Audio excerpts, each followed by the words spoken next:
So, good day everyone. We are the Group 6 and before we proceed to the discussion for today, may isang katanungan lang ako. Nagkaroon na ba kayo ng biggest regrets nyo? Or nagkaroon na ba kayo ng desisyon na pinagsisihan nyo ng buong buhay nyo? Kasi me personally, napakarami ko ng regrets sa buhay. Mula sa love life hanggang sa kung ano ako ngayon. At tungkol dito, lahat ng pag-aaralan natin at itatakal natin ngayon. So, we are tackling about Chapter 2 entitled How to Make Effective Decisions. Yan. So, ano nga ba itong decision making? Ito ay isang kailangan or vital yan sa pag-develop at pag-prosper ng isang organization or ng isang kumpanya. Yan. Dahil nga ito ay isang trait na kailangan natin para magkaroon ng pagbabago o mag-succeed ang isang kumpanya. Yan. Sa pangalawang boleto, sinabi dito na it defines the leadership quality of a manager. Yan. Bakit sinabing i-define na ito kung ano ang leadership quality ng manager? Dahil napag-aralan natin in our previous reporters, sa mga reportings na nangyari noong mga nakaraang weeks, na ang manager ang nag-handle or nag-organize ng isang kumpanya or ng isang organization na kung saan sila din ang gumagawa ng mga mabibigat na desisyon about sa problema ng kumpanya ngayon. Kasi napag-aralan natin na ang leader ay nakafocus sa innovation while yung manager is all about the control and managing of the organization. Yan. Pasensya na sa mga ingay ng sakyan kasi nasa tabi lang highway yung bahay namin. Please bear with me sa pagpapatuloy ng discussion at sa mga ingay na marinig nyo. Sana hindi kayo bother. Let's proceed. So ngayon, let's define what is decision making. Yan. Sa first bullet, sinasabi rito, decision-making process, quite literally, organizations operate by people making decisions. Yan. Ito yung mga, itong decision-making process ay isasagawa lamang ng mga taong nagkakaroon or siyang sumusolusyon sa mga problema or dilema na kinakaharap ng isang organization or ng isang kumpanya. Yan. Sa pangalawang buleto, sabi dito, the effectiveness and quality of those decisions determine how successful a manager will be. Yan. Kaya nga sinabi ko kanina na ang isang manager ay siyang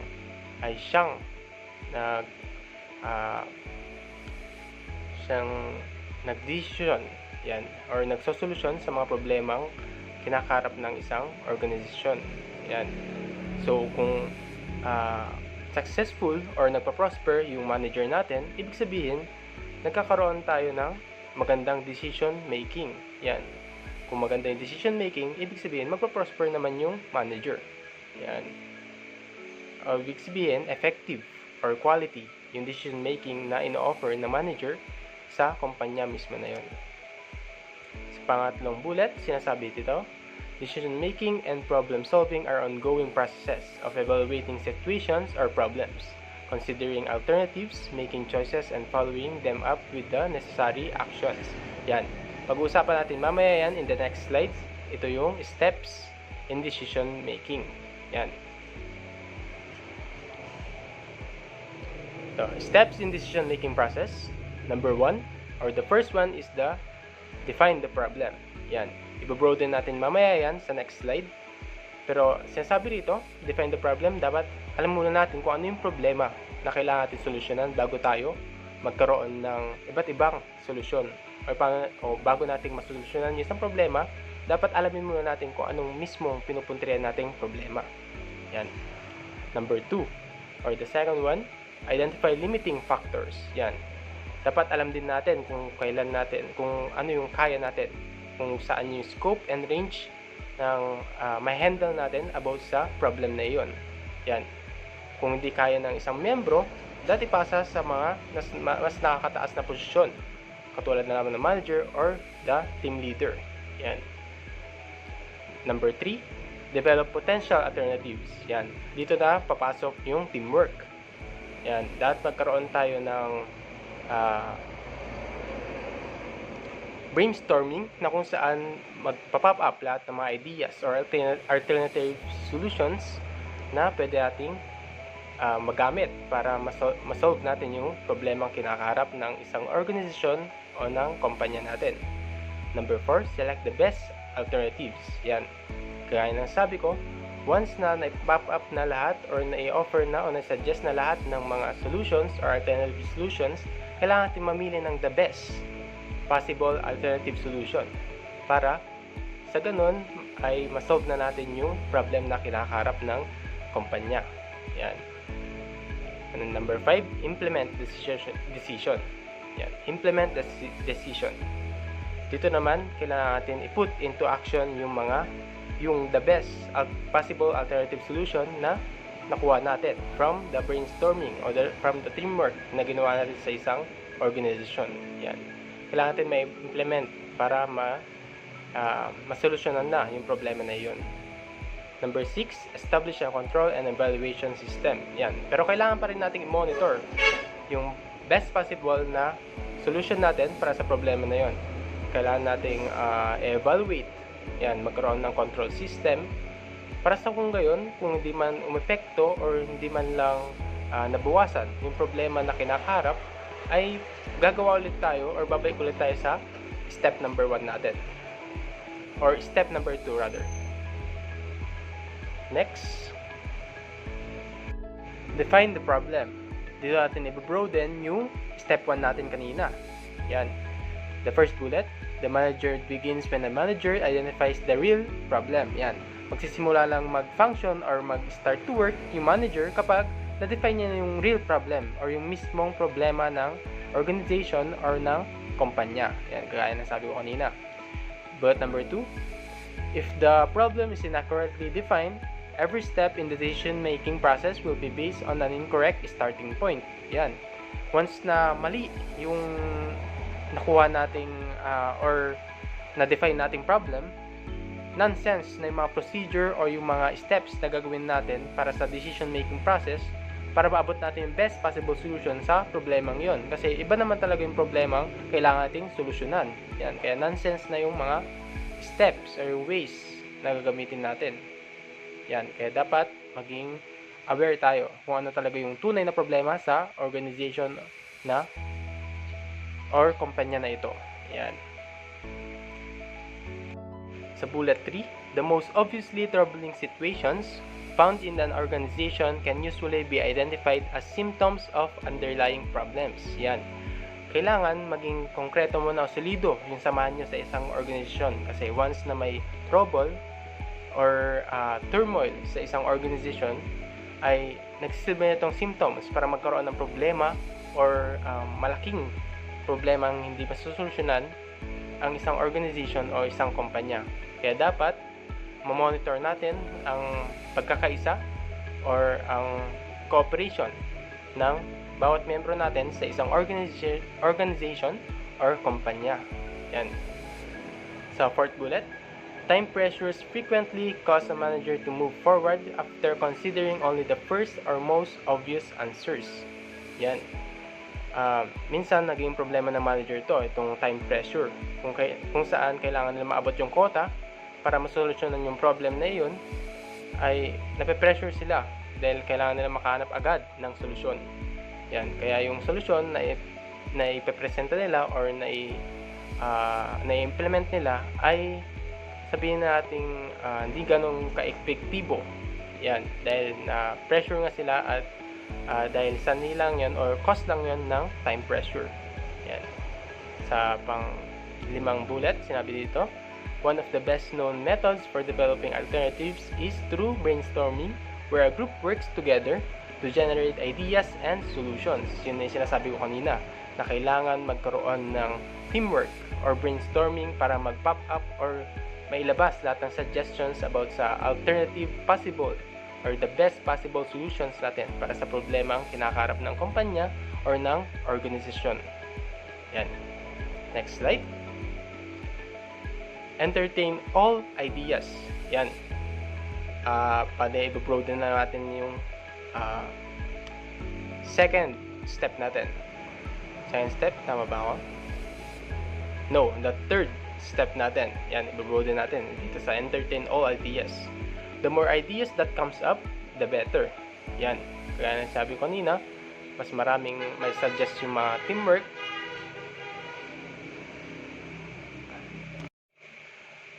So, next, entertain all ideas. Yan.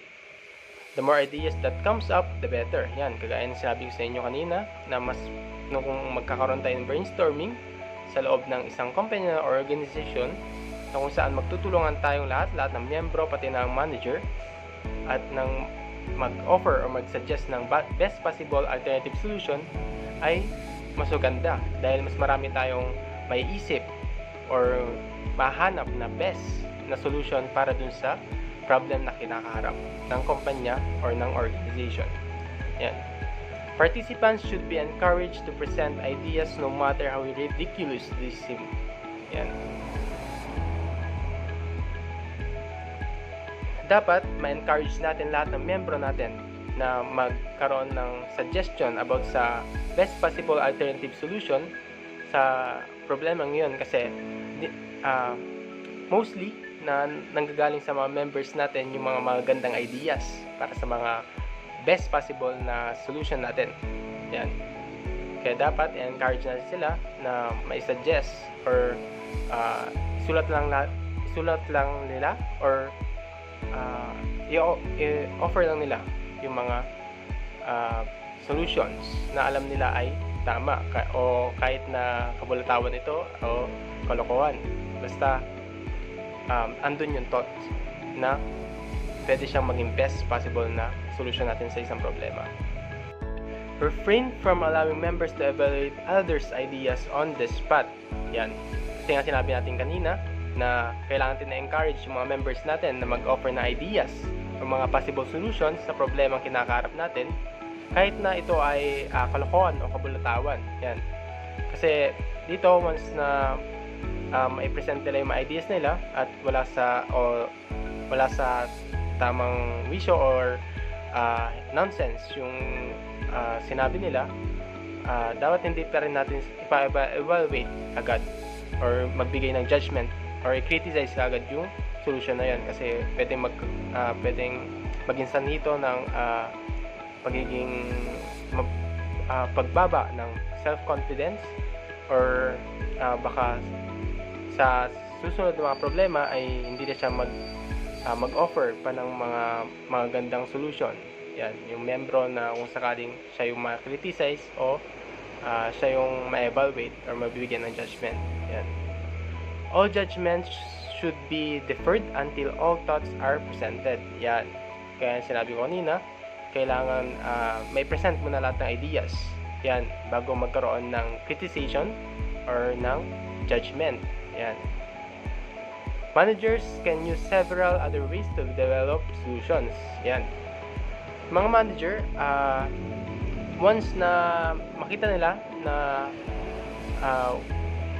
walang best possible alternative solution, ay pwede din silang tumulong para maghanap nito. Kasi pwedeng yung mga manager ay may kapit sa ibang kumpanya or may knowledge sa mga kakompete niyang mga kumpanya about regarding dun sa problemang kailangan niyang solusyonan. Kailangan niya din makipag-cooperate o makipag-collaborate sa iba pang kumpanya kung hindi kayang sagutin or hindi kayang mailabas yung best possible alternative solution sa mismong kumpanya niya. Yan. Kailangan din gumalaw ng manager para ma-solve yung problemang or yung dilemang kailangan nilang i-solve. Yan. So this next slide is to be presented by my buddy, Miss Rochelle Panganiban. Yan. These techniques are good and essential for improving our decision-making process. Yan. So makinig kayo. Nominal group technique involves high-structure meeting. Dito, dapat yung meeting nyo is very organized and dapat yung plan ng meeting nyo is nafa-follow. Kung complete with agenda. Dapat meron kayong list of topics or activities to be discussed. And dapat merong allotted time every topic para ma-discuss lahat. And restrict discussion or interpersonal communication. It is useful because it ensures that every member has equal input in decision-making process. Dito parang kailangan i-avoid yung parang chismisan, sharing more infos, gano'n, para yung meeting is nakafocus lang dun sa topics nyo at para lahat ng members is mabigyan ng chance na ibigay yung mag-share ng ideas nila. Pitfalls such as pressure to conform, group dominance, hospitality, and conflict. Ang TGT daw is tinutulungan niya yung mga members niya para hindi sila ma-pressure na mag-oo dun sa isang idea na hindi naman best. At para mabigyan at para mapigilan yung mga conflicts between sa mga members. Delphi technique. Participants never meet. They use written questionnaires to conduct decision making. Here naman is di mo nakakasalamuha or di mo na meet face to face yung kausap mo. You are just sending him or her a written questionnaires para i-share sa kanya yung thoughts and ideas mo. And this technique has a disadvantages and advantages. We will discuss first the advantages. Group provide a broader perspective. Kapag when making decision in groups, dapat i-consider mo yung mga members mo. Tingnan mo sila ng mga opinions nila para mas maganda yung decision na magagawa nyo. Employees are more likely to be satisfied and support the final decision. And syempre kapag nafe-feel ng member mo na parang nabavalue mo siya, gano'n, nabavalue mo siya, nabavalue and narinig mo yung mga sinasabi nila, gano'n, they will feel satisfied dun sa decision na gagawin mo kasi part sila ng decision na yon. And they will work harder para ma-aim nyo yung success. Opportunities for discussion helps to answer question and reduce uncertainties for the decision making. Next is the disadvantages of this technique. This method can be more time-consuming than one individual making the decision on his own. Siyempre, kapag madami kayong nag-decide, you need more time para pag-usapan ng mga importanteng bagay at para makagawa kayo ng good decision that lead your organization to success.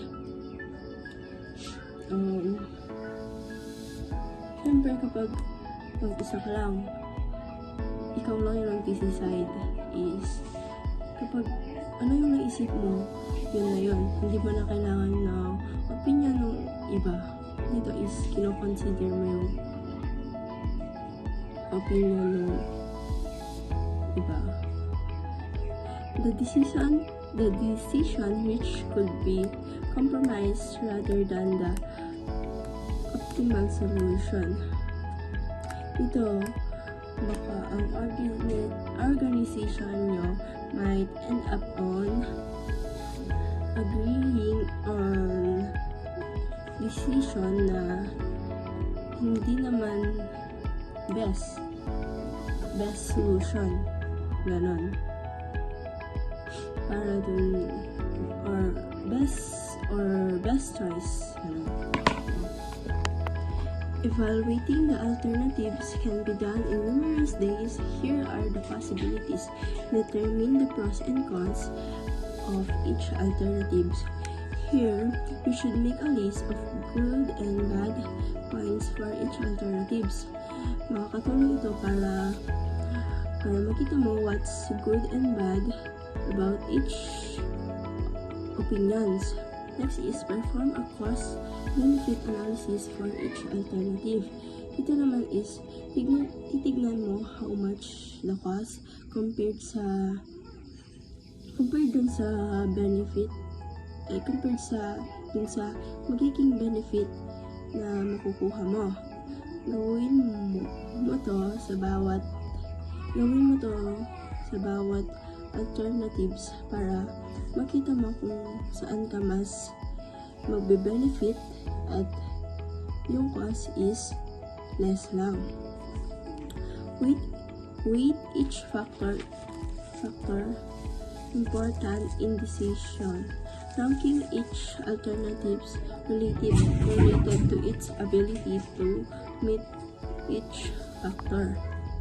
Dito, you need to evaluate the importance of every decision, and after you evaluate, i-rank mo sila on how they can be effective. Process na ito can help you make a good decision by considering yung weakness and strength ng bawat alternatives. Next is make replanning based on results of evaluation. Detailing types of plans. Plans commit individuals, departments, organizations, and the resources of each to specific actions for the future. Effectively design organizational goals fit in a hierarchy so that the achievement of goals at low levels permits the attainment of high-level goals. Dito, yung planning is like a roadmap daw para sa iba't ibang tao at organizations to achieve the goals in future. Bawat individuals, department, at organization may kanya-kanya daw na task. At yung mga task nila is magkakakonect. So, when you achieve daw yung lower level goals, it's a big help daw para ma-accomplish mo yung higher level goals. Punta naman tayo ngayon dito sa 3 major types of plans that can help manager achieve their organization's goal. First is operational plan. Operational plan is one that a manager accomplish his or her job responsibilities. For example, sa isang business or sa isang company, yung manager, nagagawa niya yung responsibilities niya sa pang-araw-araw. Ganyan. For example, yung manager is lagi niyang chine-check sa pang-araw-araw yung mga empleyado niya, ganyan. Yung mga products na i-offer nila sa mga customer nila, and so on and so forth. And next is tactical plans. Ito namang tactical plans is concerned with shorter time frame and narrower scope than our strategic plan. Itong tactical plan is narrower daw siya sa strategic plan. For example, ang strategic plan mo is gagawa ka ng YouTube channel. 'Di ba parang hindi ganong broad yung plano mo kasi syempre dito na papasok dapat yung tactical plan mo, which is yung iisipin mo muna kung ano ba talaga yung content na gagawin mo sa magiging YouTube channel mo. And also, kailangan mo ding malaman kung sino yung mga kakailanganin mong tao and kakailanganin mong mga technologies para makagawa ng successful na videos na i-upload mo sa inyong YouTube channel, ganun. And last is contingency plans. Contingency planning involves identifying alternative courses of action that can be implemented and when the original plan proves inadequate because of changing circumstances. For me, ang contingency plan is, ito yung mga plano para sa mga hindi pa nagaganap na bagay, ganyan. For example, yung may tawag sa future, parang iniisip nyo na kapag what if may ganitong problema na papasok sa business natin, ganyan. So, mag-iisip na tayo ng plano para hindi tayo masyadong maapektuhan or hindi masyadong maapektuhan yung business natin. So, yun yung tinatawag nating contingency plan. Punta naman tayo ngayon dito sa decision-making process. Effective and successful decisions make profit to the company, and unsuccessful ones make losses. Therefore, corporate decision-making process is the most critical process in any organization. Napakahalaga ng decision sa isang company or sa isang organization kasi ito ang nagiging daan or nagiging solusyon para mapalago nila ang kanilang negosyo and also para masolusyonan nila lahat ng mga problemang kinakaharap at mga darating pa sa kanilang organization or sa kanilang business. And next, decision making is a daily activity for any human being. There is no exception about that. When it comes to business organization, decision making is a habit and a process as well. Dito naman, ibig sabihin nito, hindi lang sa isang organization or sa isang business nangyayari ang paggagawa ng desisyon. Kasi, as a human being, nangyayari ito sa ating pang-araw-araw na pamumuhay. For example, niyaya ka ng barkada mong gumala. Dito na papasok yung decision making mo kung sasama ka ba sa gala nyo or mag-i-stay ka sa bahay nyo para magpahinga or tumulong sa mga gawaing bahay. At punta naman tayo ngayon dito sa step of decision-making process. Following are the important step of decision-making process. Each step may be supported by different tools and techniques. Step 1. Identification of the purpose of the decision. In this step, the problem is thoroughly analyzed. There are a couple of questions one should ask when it comes to identifying the purpose of the decision. So dito naman, sinasabi niya na kailangan mong i-analyze, kailangan mong alamin kung ano ba talaga yung problema nyo para alam mo din kung ano yung decision na gagawin nyo sa inyong organization or sa inyong business. And dito sa baba niya, sinasabi dito na what exactly is the problem. Ayun nga, kasabi ko lang kanina na kailangan nating alamin kung ano ba talaga yung problema. And then, next, why the problem should be solved. So, basically, kailangan mo solve yung problem para hindi bumagsak when it comes to organization, para hindi sila bumagsak or para hindi sila mag-fail, kinyan.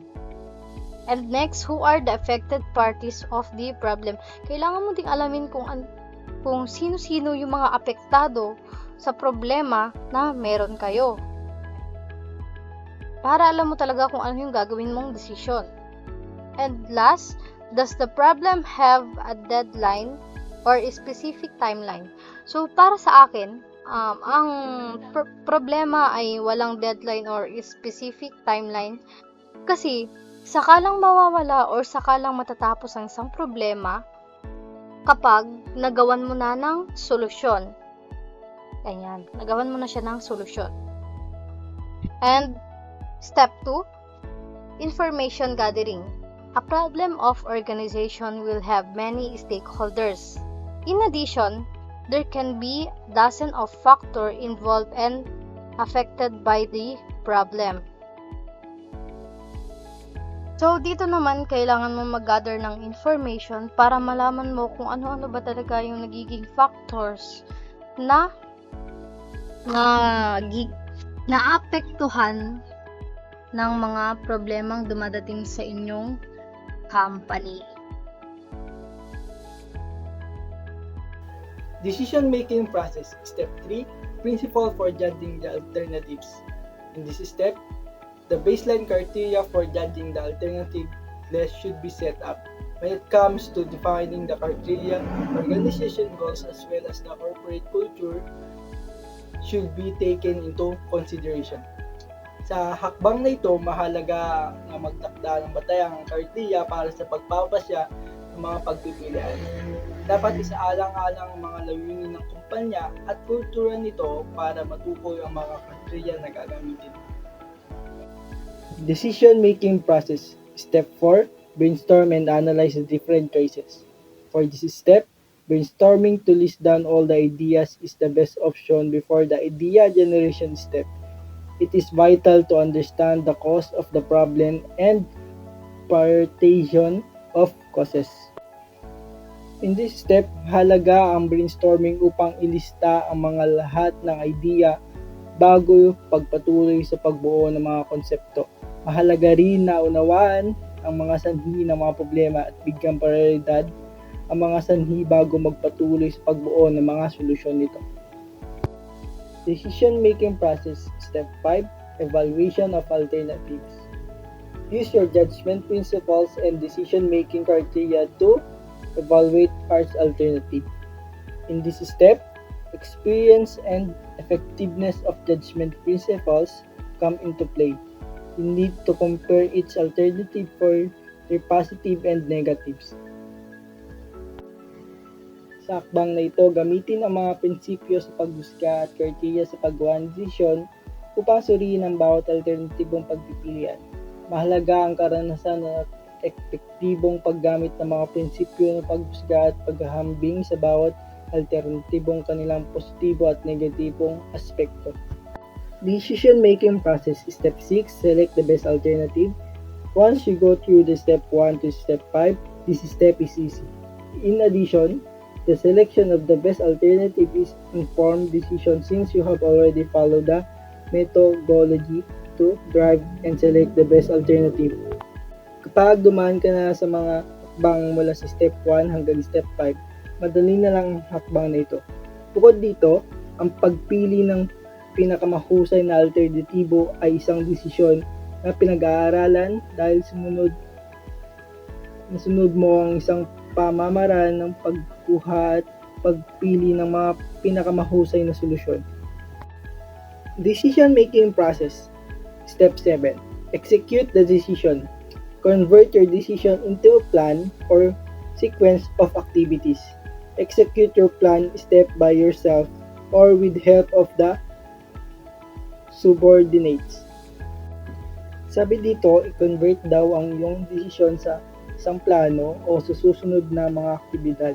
Ipamahagi ang plano sa pamamagitan ng pagtupad sa mga hakbang gamit ang iyong sarili o kasama ang tulong ng mga kasama mo sa grupo. Decision-making process. Step 8. Evaluate the result. Evaluate the outcome of your decision. See whether this is anything you should learn and then correct in the future decision-making. This is one of the best practices that will improve your decision-making skills. Sabi dito, suriin daw ang resulta ng iyong desisyon. Tignan kung mayroong dapat mong matutunan o ituwid sa mga susunod na desisyon na gagawin. Ito ay isa sa mga pinakamahusay na paraan upang mabuti ang iyong kakayahan sa pagdedesisyon.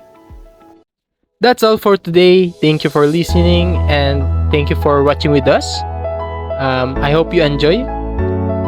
And I would like to take this opportunity to give credits to Sir Darwin Abella for the presentation he made. And that's all.